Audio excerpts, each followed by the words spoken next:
Hello friends, Shri Shivaya Namastubhyam to you all.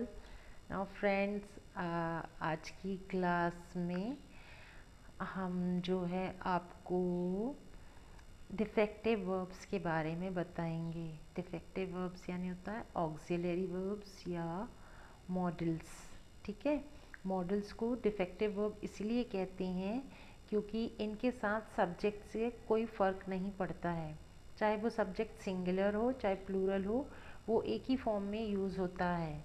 ठीक है, और इसलिए इसे डिफेक्टिव वर्ब कहा जाता है। और ऑक्सिलरी वर्ब इसलिए कहा जाता है क्योंकि ये एज अ हेल्पिंग वर्ब भी यूज़ होता है, सब्जेक्ट के तुरंत बाद लगता है। जैसे आई के आई कैन, ठीक है, I can sing a song, we can sing a song. ठीक है, इस तरह से ऐसे बताते हैं। जैसे हम यदि सिंपल सेंटेंस में बता रहे हैं तो हम आई के साथ एम यूज़ करते हैं और वी के साथ आर यूज़ करते हैं। ठीक है, लेकिन यदि हम मॉडल के रूप में यूज़ कर रहे हैं तो मॉडल में हम आई के साथ कैन यूज़ कर रहे हैं, तो वी के साथ भी हम कैन ही यूज़ कर रहे हैं, उसमें कोई चेंज नहीं कर रहे हैं, है ना।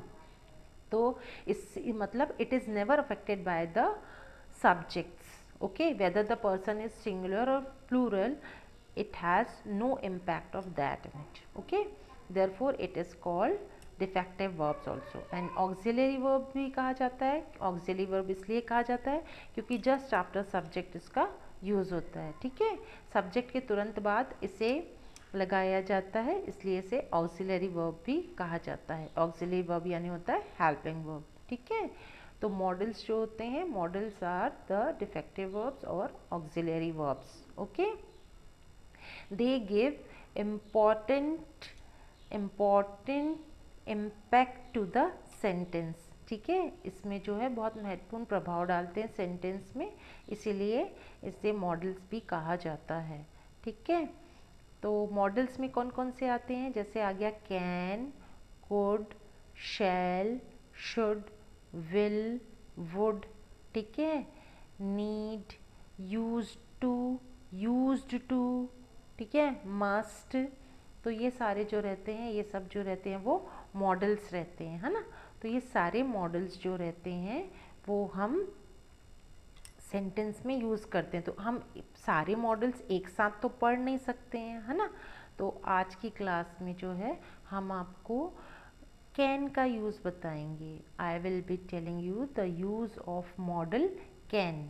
ठीक है, जो मॉडल कैन है जिसका हम यूज़ करते हैं, वो किस तरह से हम अपने सब्जेक्ट में, मतलब अपने सेंटेंस में हम किस तरह से उसका उपयोग कर सकते हैं, वो बताएंगे हम आपको। ठीक है, तो जैसे कि देखिए आई के साथ आप जो कैन जो मॉडल रहता है, ये हमेशा हमारी कैपेसिटी को बताने के लिए यूज़ होता है। कैपेसिटी यानी हमारी क्षमता, हम जो कार्य कर सकते हैं। ठीक है, जिस कार्य को हम कर सकते हैं उस कार्य को बताने के लिए इसका उपयोग किया जाता है। ठीक है, तो कैन का यूज़ बताने के लिए इसे यूज़ किया जाता है। तो कैसे अपन कर सकते हैं इसका यूज़, देखिए जैसे आई के साथ कैन। अब जैसे मुझे बोलना, हम सिंपल सेंटेंस ले रहे हैं, जैसे कि हमने ले लिया अपना लैंग्वेज का ले लिया। ठीक है, हम कौन सी लैंग्वेज बोल सकते हैं कौन सी नहीं बोल सकते हैं उसका लिया अपन ने। ठीक है, जैसे मुझे बोलना है कि मैं इंग्लिश बोल सकती हूँ, तो हमें बोलना है आई कैन स्पीक इंग्लिश। आई, फिर कैन, फिर स्पीक, फिर इंग्लिश। ठीक है, आप आपके पास एक नोटबुक रख लीजिए और नोटबुक रख करके उसमें जो है इस तरह से ऐसे नोट करते जाइए कि मॉडल्स को जो है ऑक्सिलरी वर्ब्स कहा जाता है। ठीक है, और मॉडल्स ये होते हैं जो बताया भी आपको, can, could, shall, should, will, would. ठीक है, यूज टू, नीड, ये सारे मॉडल्स होते हैं। और फिर उसके बाद जो है आज यूज़ ऑफ कैन लिख लीजिए, और कैन का यूज़ बता रहे हैं हम आपको। तो कैन का यूज़ किस लिए किया जाता है, अपनी क्षमता को बताने के लिए, कैपेबिलिटी को, जो काम हम कर सकते हैं। ठीक है, उस कार्य को बताने के लिए हम कैन का यूज़ करते हैं। The work that we can do, just to tell about that we use model can. ठीक है, तो कैन का यूज़ उसके लिए किया जाता है, जैसे मुझे कहना है कि मैं, चलिए हमने सिंपल वो ले लिया, लैंग्वेज का ले लिया। I can speak English, I can write English, I can read English. ठीक है, I can read English, I can speak English, I can write English. मतलब मैं इंग्लिश पढ़ सकती हूँ, इंग्लिश लिख सकती हूँ, इंग्लिश बोल सकती हूँ।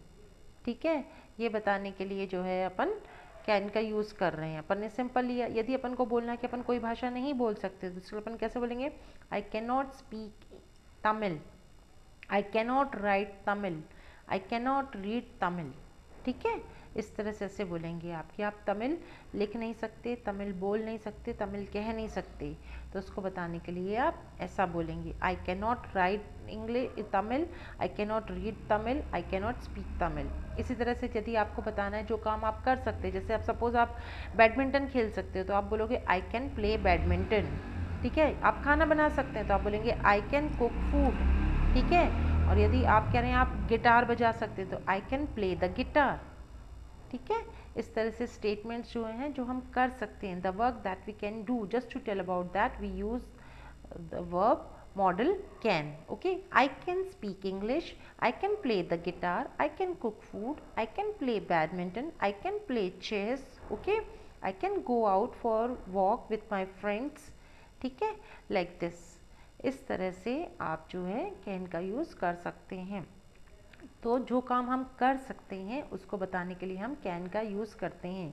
आज की क्लास में मैंने आपको कैन का यूज़ के बारे में बता दिया। In next class I will be telling you about the next model.